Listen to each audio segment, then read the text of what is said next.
Well, the Ohio State Buckeyes won the championship, of course. Now they're getting poached. I want to talk about that a little bit. And of course, SEC basketball is going to be getting my attention here. What happened to Big Ten hoops and all of its domination? It's time for the Locked On Big Ten Squad. You're talking ball with the Big Ten Squad, sponsored by Game Time. From USC to Ohio State, from Michigan to Oregon, from Nebraska to Washington, it's the local experts of the Locked On Podcast Network bringing you scoops, breakdowns, and the most comprehensive preview of the upcoming Big Ten weekend. No hurt feelings and thin skin allowed. Squad up, you're part of the Big Ten Squad. Welcome to the Locked On Big Ten Squad. I'm Craig Shemon. Sit back, relax, and enjoy as we mix it up a little bit. Today's episode is brought to you by Game Time. Download the Game Time app, create an account, use the code LOCKEDONCollege for $20 off your first purchase. All right, we got Jay Stevens, Locked On Buckeyes, national champions. We got Mark from Locked On Trojans. We've got Zach Seyko. Oh, he just popped in from Locked On Nittany Lions. Zach Anderson Yoxmeyer from Locked On UCLA, and Spencer McLaughlin from Locked On Ducks and Locked On College Football. Gentlemen, good to have you here. I want to start off by talking about all this poaching going on here, Jay. When you win, people want you.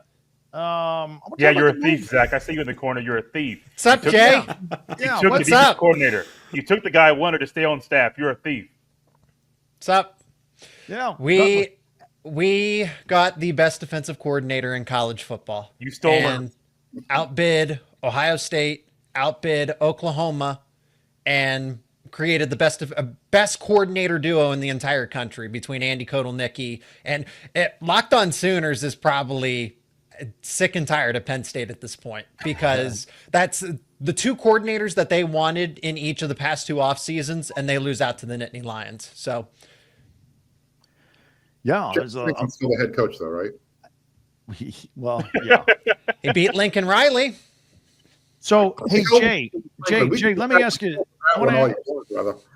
Jay, I want to ask you about this. So they paid him $3.1 million a year. I believe Ohio State also made him an offer, but was this just a case of a guy just wanting to go back to his roots in Philadelphia, go back to the state of Pennsylvania? Is that why you lost Knowles? It seemed like there was some more outside of that being his home state that kind of pulled him to Penn State. Just a year ago, actually, he was trying to go back out east to Duke. He was trying to be their head coach out there. He didn't end up getting that job. And so Jim Knowles is a guy that I think there were things behind the scenes between him and a position coach, and then him and Ryan Day, that kind of led to this happening at the end of the season. There were reports that he reached out to Penn State. There was a report, I don't know if it's been confirmed, but I did hear rumblings that he even reached out to another school prior to the national championship game. Oklahoma. And so, thank you. Jim Knowles is a guy that was looking to get out. Now, maybe the Duke thing was maybe he wanted to go back to Duke and be a head coach again. Maybe that's why he entertained that a year ago. But it definitely seemed like this year there was some stuff that happened after the Oregon loss. Ryan Day took a bigger, really more control of the defense and trying to call some things and make some changes that needed to happen, because he didn't want that massive loss where the defense gave up a lot of points and a lot of yards to happen again. And I don't blame Ryan Day. I told Zach this earlier on a crossover we did. I don't blame Ryan Day for going in that room and saying, no, we're changing this right now. You're the head coach. You run everything. If you have to change things, do it now. And I don't care if you hurt anybody's feelings, because you're here to win. You're not here to make friends. And I think that maybe hurt Jim Knowles and maybe rubbed him the wrong way. We all know there was some stuff going on with him and Larry Johnson in regards to behind the scenes, how they were going to use the D-line and not being on the same page. Financially, I think Ohio State could have come up with the money and made him the highest paid defensive coordinator. But I think the stuff behind the scenes is what truly led to Jim Knowles being stolen by Penn State. Interesting. And Mark, Downtown Lynn was part of this mix too, a former Penn State player. He got a big raise out of this too, because I think he had a conversation with Penn State before they went in the direction they did. But obviously, USC seems to be pretty happy with him in the defense there. Oh, they're ecstatic. He was the one coach that Lincoln Riley could not afford to lose off of the staff. The turnaround from 2023 to 2024 on that side of the ball, it's not insignificant. You look at it, just about every metric, USC improved dramatically. And that's why it was so disappointing last year to see, the head coach, who was supposed to be, offensive guru, genius, quarterback guru, to finally have one bad year on offense when he finally had a defense that he's never seen before in his life. Yeah. That's why it made last year so disappointing. And absolutely, the fact that Penn State went and took, paid, whatever, how you want to describe Jim Knowles from the Buckeyes to come back to Pennsylvania. He's from Philadelphia, I believe. Mm-hmm. If I'm Ohio State now, I'm concerned with, do we keep Larry Johnson? Does he want to, right off in the sunset, go back to Penn State where he was before? And these are the domino effects that can start happening. And when you start looking at Ohio State's apparently $37 million in the red in the athletic department, maybe you're starting to see that some of the financial blowback is coming back to haunt you. Very interesting. Spencer, speaking of poaching, there was a story that Jeremiah Smith was offered $4.5 million to leave. He didn't, but I heard. Is it true that Oregon was trying to get Carnell Tate for about $1 million? Is that true? They were poking around. I don't think anyone knows what the exact numbers were. I do know that it was in the millions of dollars, which is about what the going rate is in NIL nowadays for a guy of that caliber. And Danny Cannell posted a video that was flying around Twitter last week saying that agents are throwing these numbers out, they're goosing them up, and it's over exaggerated. I can really see that being the case because there are so many actors behind the scenes in this NIL portal world that no one really thinks about, knows. No one even knows what their names are. But they're not accountable to anything. And it's why this is all such a mess, because another thing I don't know that everyone understands is being an agent is a licensed business. You have to have a license. You have to get training. You have to get you have to be a CPA. Right? You have to take a series of tests in order to be an accountant. So those might have been overjuiced a little bit, but I don't know that they're 200, 300, 400% over, because if you're one of the top tier NIL programs in all of college football, and let's say you had $20 million, just as an example number, how much of that would you give to Jeremiah Smith? Jay, if you were given $20 million to last year's roster, how much you giving to Jeremiah Smith? It's not under $2 million. No. Close to a quarter, honestly.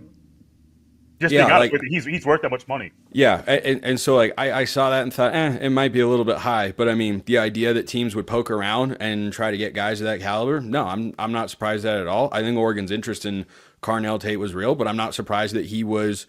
He ultimately decided to stay there, because who wouldn't want to be the number 2 to Jeremiah Smith? Yeah. How much attention is that guy going to attract on a weekly basis? He's going to be getting, if you have a single high safety defensive play call, in what world is that safety not getting rolled to Jeremiah Smith and leaving everybody else one-on-one? Yeah.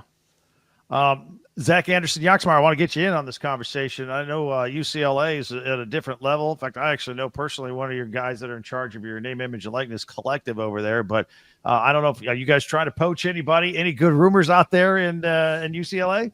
The only stealing that's happened, let's see. Jay stole our head coach. Mark, you took our defensive coordinator. I forgot about that. You took our quarterback from last year. Zach, well, you're stealing my first name. So I got beat for the whole show.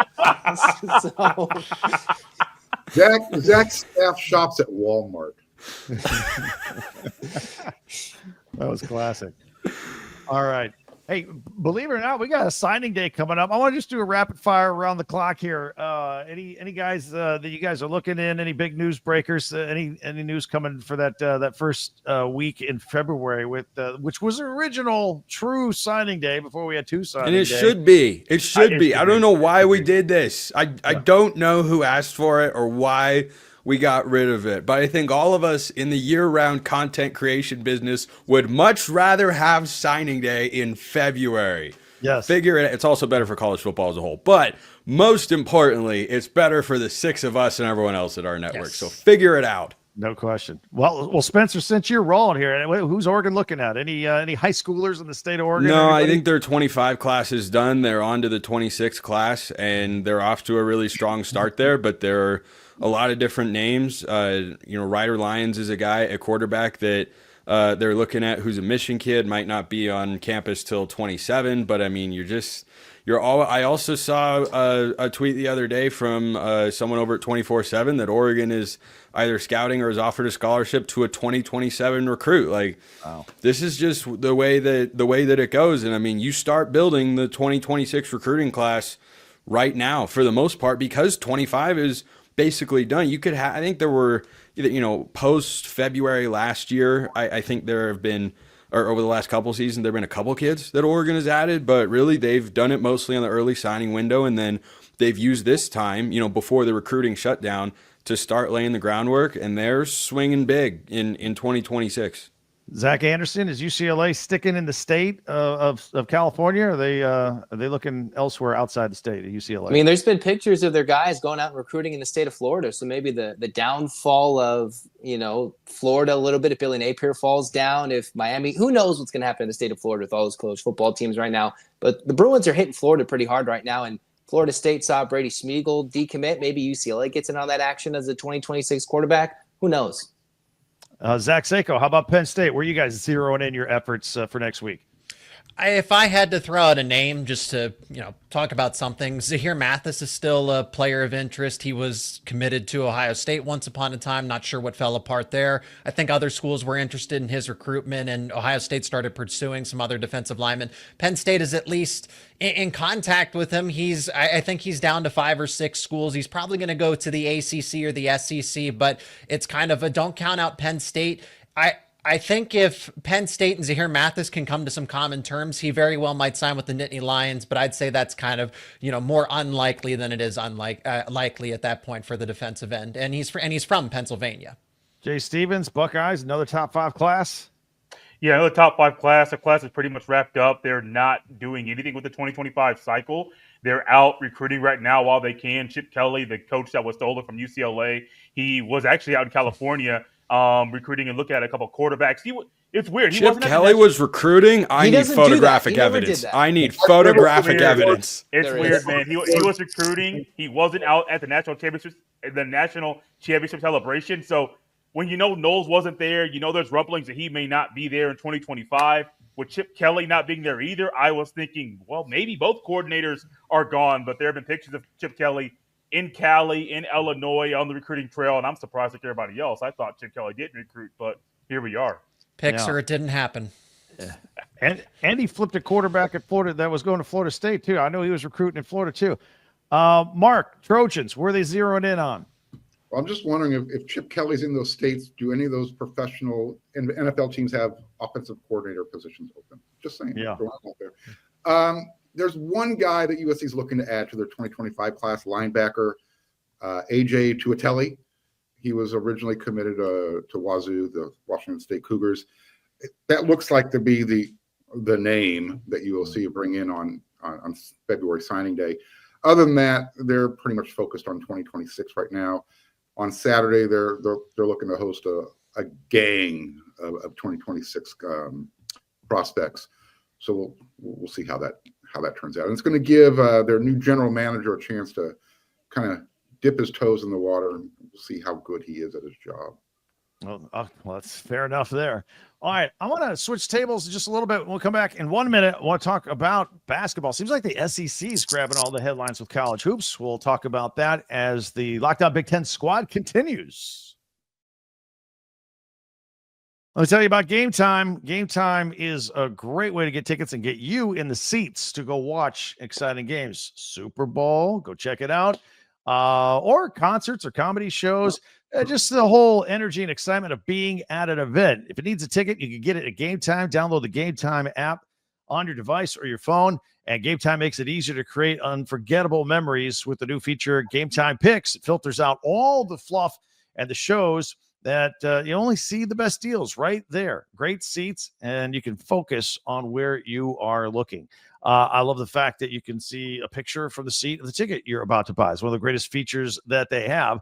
Take the guesswork out of buying tickets with Game Time. Download the Game Time app, create an account, use the code LOCKEDONCollege for $20 off your first purchase. Terms apply. Again, create an account and redeem code LOCKEDONCollege for $20 off. Download Game Time today. Last minute tickets, lowest price guaranteed. Back on the Big Ten squad here. I'm going to switch gears. We talk a lot of football here. We will always talk a lot of football here. But, March Madness is right around the corner, and I was actually just for fun, just cruising around standings and all that kind of stuff and kind of getting boned up for March Madness. And I'm looking at the SEC standings, guys, and their first 10 teams are all ranked in the top 25. I mean, it definitely is their year. Auburn and Alabama are great. The Big Ten, not so much. Been a bit of a championship drought as well. Kind of like your thoughts on all of that as well. I know Michigan State's kind of red hot right now, but when I was growing up, Big Ten basketball was a big deal. Jay, I'll start with you. What's the difference? It seems like the SEC made a concerted effort to not just be a football conference. Now they're everything, and their basketball is sky high right now. The basketball is sky high. This has been a trend for the Big Ten for a few years now, not just the national championship drought, which I think goes back to Michigan State in 99 or 2000. I think it goes back 20 or 25 years.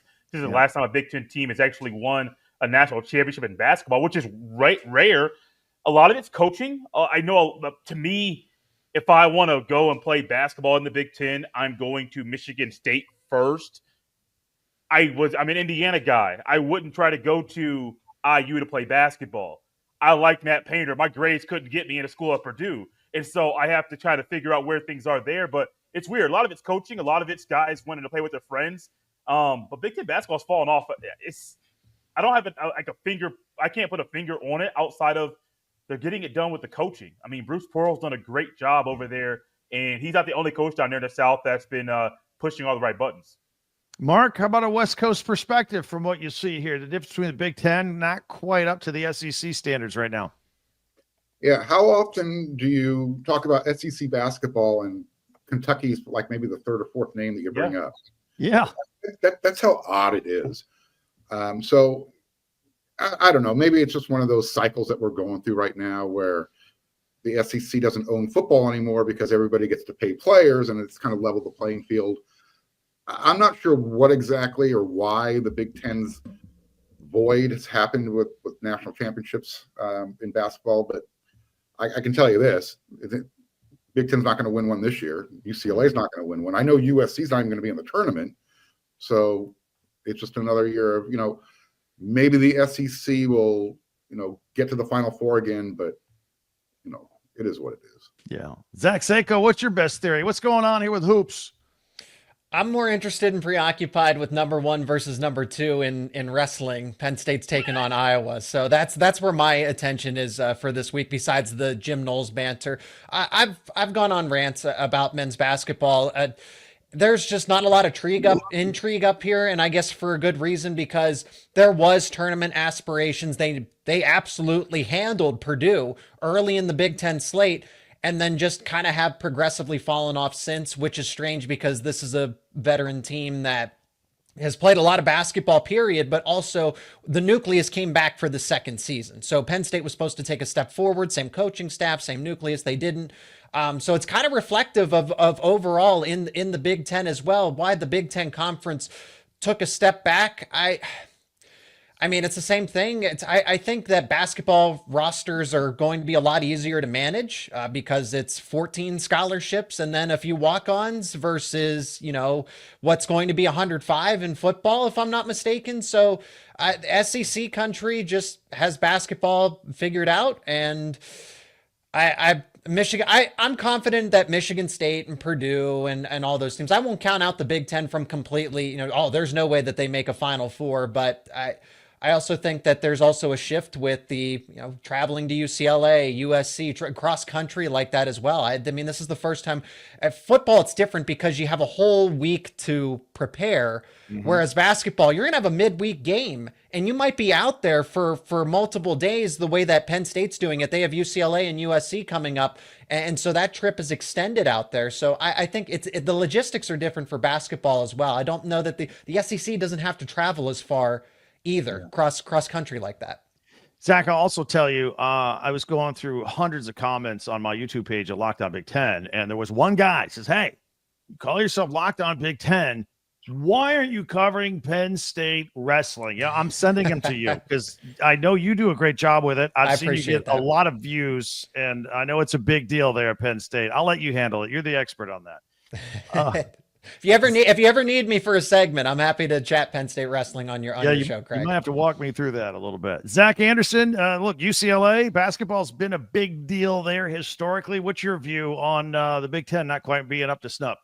Well, it seems like we got a lot of hate on Big Ten basketball. I'm going to throw some shade on the SEC basketball. I know the top of the conference is spectacular. I looked at their latest bracketology from Joe Lunardi. He had 13 SEC teams in there. I don't believe in the ultimate depth of the SEC. I think their depth is overrated. Now, the top part of the conference, really good. But we're, as Zach Seyko mentioned, the travel, right? UCLA, USC, they got to go all the way east to go play the Marylands and the Rutgers of the world, or Penn State, depending on how the schedule's, right? Or vice versa. And UCLA saw that early. They had to go to Nebraska, come play at home against Michigan, and then go to the East Coast and then back. And they've seen in the month of January a 4-game winning streak and a 4-game losing streak. The Bruins are currently on a heater. And let's not forget about women's basketball, too, because, hey, we're waiting until February 13th when we see Lauren Betts versus Juju Watkins. That could be another debate. I know we're talking men's basketball right now. I think the Bruins have figured something out. They have a 7-3 Spaniard. UCLA have been playing terribly, getting owned in the paint. I'm a little more optimistic. I know Mark doesn't like the Bruins because UCLA just beat USC last night without UCLA's leading scorer. But I could see where the hesitation for UCLA's deep run potential is there. I also see the optimism that the Bruins have found an option with the 7-3 unicorn in the middle. You've got some potential with the leading scorer coming back. But with all the travel, is that going to hurt come tournament time? Will they be just beaten up, specifically the West Coast schools like the UCLAs, the Oregons of the world that are expected to make the tournament? Or will that turn into something that they've played so many good teams and that'll just make them much better and go on a deep run? Just be glad that USC couldn't make a free throw and that you had the Kansas City Chiefs officiating crew doing that game. Well, let me tell you, UCLA can't make free throws either. They finally made them last night. They did. So I was like, but they did go through that stretch where they couldn't make some, and then USC couldn't make them. And they got outscored in the paint. It was just whatever. You guys got the win. I got you. All right, I tell you what. You get the basketball win. It's funny you mentioned the Chiefs, and I know Zach Seyko is excited about Saquon Barkley and the Eagles. We're going to do something a little different in just 1 minute. I'm going to get these guys Super Bowl predictions. All right, that's coming up next on the Locked On Big Ten Squad.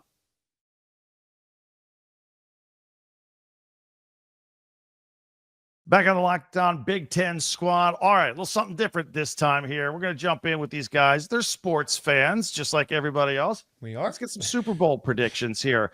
Jay Stevens, let's start with you. Chiefs and Eagles. And by the way, I'll argue that for a lot of people, this is probably the least favorite matchup. I don't know that there are a lot of Eagles fans out of Pennsylvania, and I know people are tired of the Chiefs, but this is what we have. A rematch from a Super Bowl a couple of years ago. Jay, which way is it going to go? Let's go with the Eagles. I am a person just going away from football right now, kind of. Not no analysis. I'm tired of seeing the Chiefs in it. To me, it's giving Tom Brady Patriots vibes. Of course, Tom Brady is a guy that kind of ruined my childhood, as I called it, because he kept the Colts out of making playoff runs when I was a kid. But I want to see Saquon Barkley win it. I do like Jalen Hurts. I think that team is rolling right now. They're playing phenomenal football. And I am going for the Eagles for reasons that just aren't football reasons. I just don't want to see the Chiefs win. That's fair enough. Mark, who's going to win this game? Better question is, Mark, does Mark care who wins the game? As far as having a rooting interest, you got Juju Smith-Schuster, who is a wide receiver for the Chiefs, who played at USC. So I'd like to see him put a ring on his finger. But other than that, like I said, as long as Patrick Mahomes has his own personal security detail wearing pinstripes, Philadelphia can play the best game of the season. Yeah. And I just don't know if they have enough to get by. Spencer's back. Spencer, did you get done what you needed to get done in 9 minutes? There was a much better way to phrase that, but yes, I recorded a segment on another show. Boy, poor audio listeners. Man. If you were about to ask me about the Super Bowl, fly Eagles fly. I'm not an Eagles fan. I am a fan of a different bird in the NFC, that being the Seahawks. But I kind of go back and forth. On the one hand, it would be cool to watch a three-peat happen because it's so insanely difficult.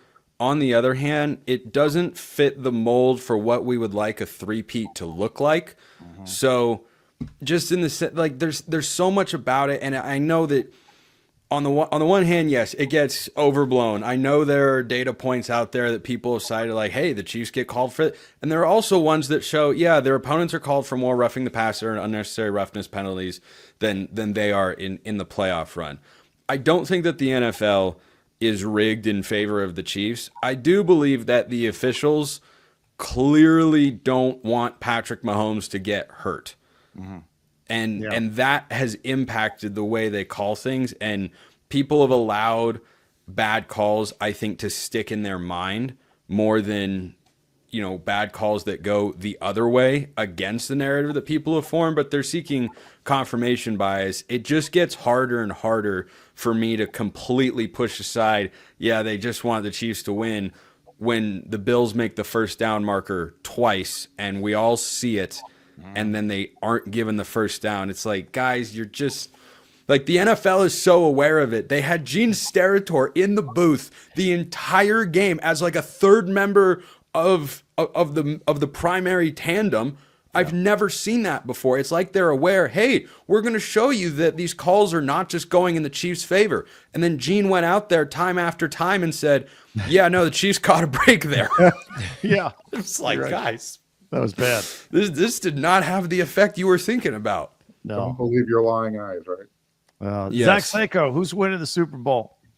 Yeah, I mean, you're right. We're talking about this a little more than a week early. I'd like to see the injury reports. I'm going to go with the Eagles because I think the weaknesses that they had the first time around, or if there were any, you know, there's not many, or the lack of strengths, if you will, they have more options, right? Saquon Barkley is better than a Miles Sanders. You have a little bit better chemistry, and it's crazy to think with all the reports about how A.J. Brown's frustrated, Devontae Smith, Dallas Goedert came back from injury, offensive line is in sync.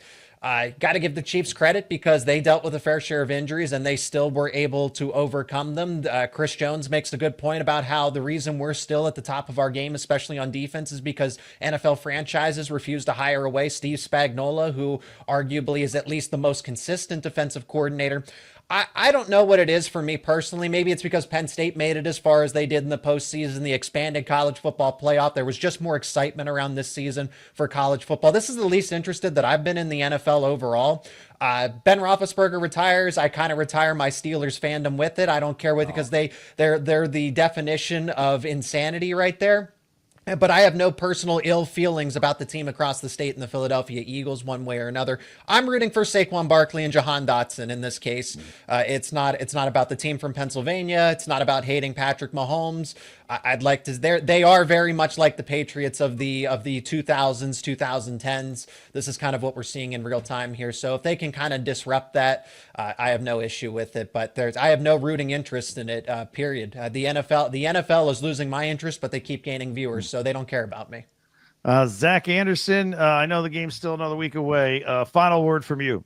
Well, I got a couple of things. One, the over-under of Taylor Swift appearances during the broadcast. Two, can you retire your fandom, Seyko? I'm a Raiders fan, so I guess I'm well past that.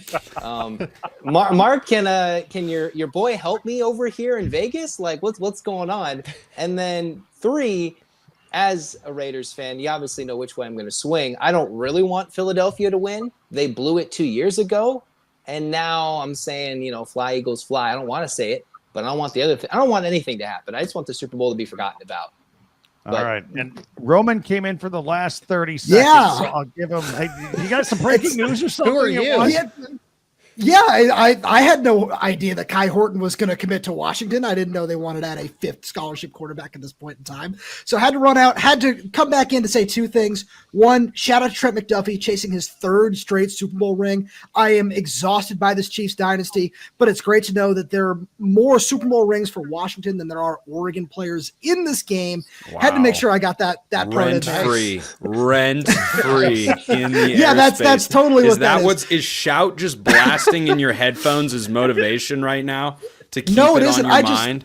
That is literally the one thing I wanted to pop in here to say. Outside of that, though, riding with the Eagles, ESGLES Eagles. Shout out to them for that. That was just absolutely incredible. Just needed to get those two things in there. Shout out to Brandon for letting me do What do that. you think the reaction will be if the Chiefs lose and it's just Taylor Swift sobbing in Kelsey's arms? That would be awesome. It'd be my Amazing. favorite television show of the year. Oh, that'd be great. To our audience, follow and subscribe your favorite Big Ten team. All these guys do a great job for your favorite teams every day. Jay with the Buckeyes, Mark with the Trojans, Zach with UCLA, Roman with Washington, Spencer with the Ducks, and Zach with the Nittany Lions. I'm Craig Shemon from Locked On Big Ten. We got you covered for the whole conference. Check us out, your favorite team every day throughout the season. And always check us out with the squad. Thank you for tuning in, and we'll talk to you next time for the Locked On Big Ten squad. I'm Craig Shemon.